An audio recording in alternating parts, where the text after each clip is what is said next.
Before we go any further, if you care about serious history, real preparedness, and the lessons buried in Cold War survival doctrine that most documentaries never fully unpack, subscribe to this channel and share this with someone who values depth over noise.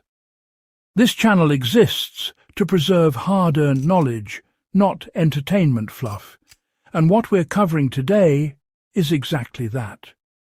Legacy of survival.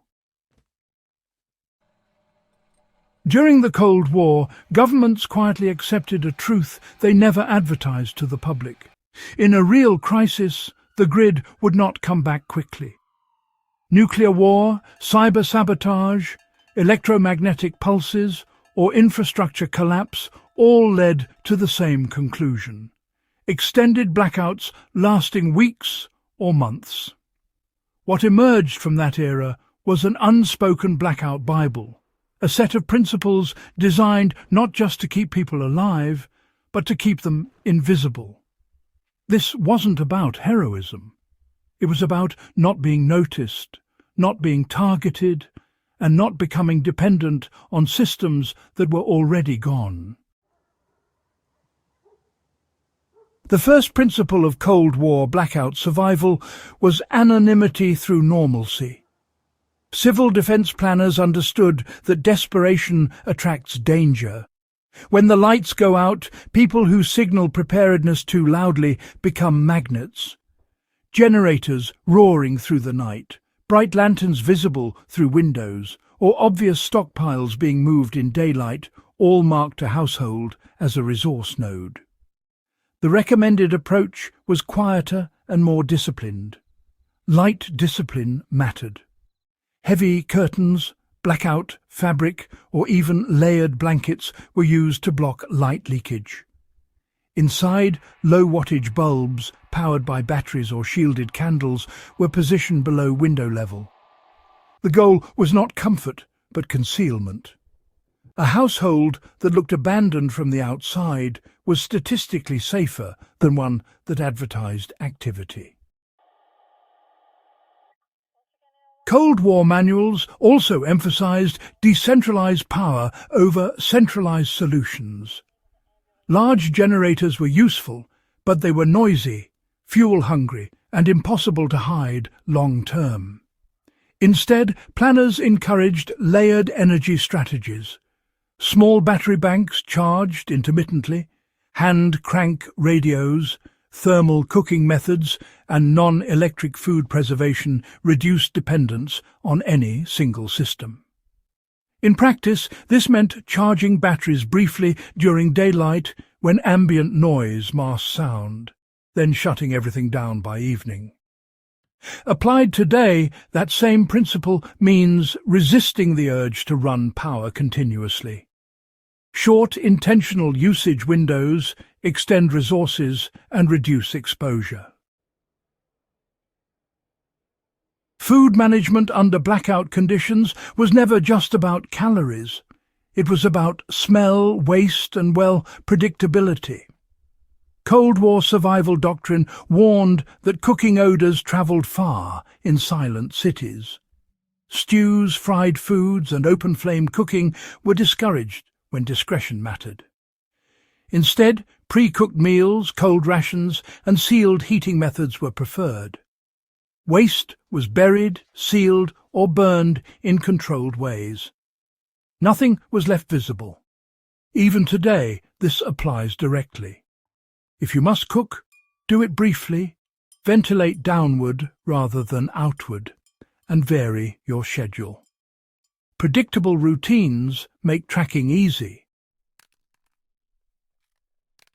Water collection and sanitation were treated as security issues, not conveniences. Civil defense planners knew that people cluster around water sources, and clusters create conflict. The recommended approach was private storage and silent collection. Rainwater systems were designed to operate without visible movement. Human waste was managed with sealed containers and lime or ash to eliminate odour. These were not pleasant measures, but they prevented disease and, more importantly, detection. Modern survivalists can apply this by storing water quietly ahead of time and avoiding repeated visible trips to shared sources during outages. Communication during extended blackouts followed a strict hierarchy. Listening mattered more than transmitting. Battery-powered radios were kept on short listening schedules to conserve power and avoid interception. Transmissions, if used at all, were brief, coded, and infrequent. Silence was protection. Information was currency, and those who gathered it without broadcasting their presence held the advantage. In today's world, this principle translates into limiting digital noise, avoiding unnecessary signals, and prioritizing awareness over visibility. Perhaps the most overlooked Cold War lesson was psychological discipline. Extended darkness breaks routines and exposes fear. Civil defense planners emphasize structure, even in isolation. Fixed sleep cycles, quiet work periods, and intentional morale-building activities kept households functional. Panic led to mistakes. Mistakes led to exposure. Families were encouraged to rehearse blackout conditions in advance so the real event felt familiar. Today, this can be applied by practicing power-down weekends, learning how long batteries actually last, and identifying weaknesses before they matter. The final and most sobering principle was mobility without notice. Cold War doctrine accepted that staying put was not always possible. Evacuation plans avoided main roads, daylight movement, and identifiable convoys.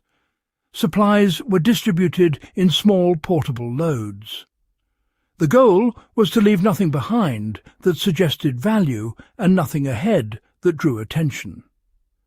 Applied now, this means having the ability to move quietly with minimal gear and without relying on GPS, fuel stations, or digital maps.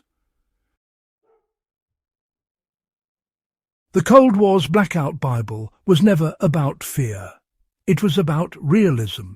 It assumed systems fail, order degrades, and visibility becomes liability. These lessons were written by people who fully expected the modern world to go dark and stay that way for a long time.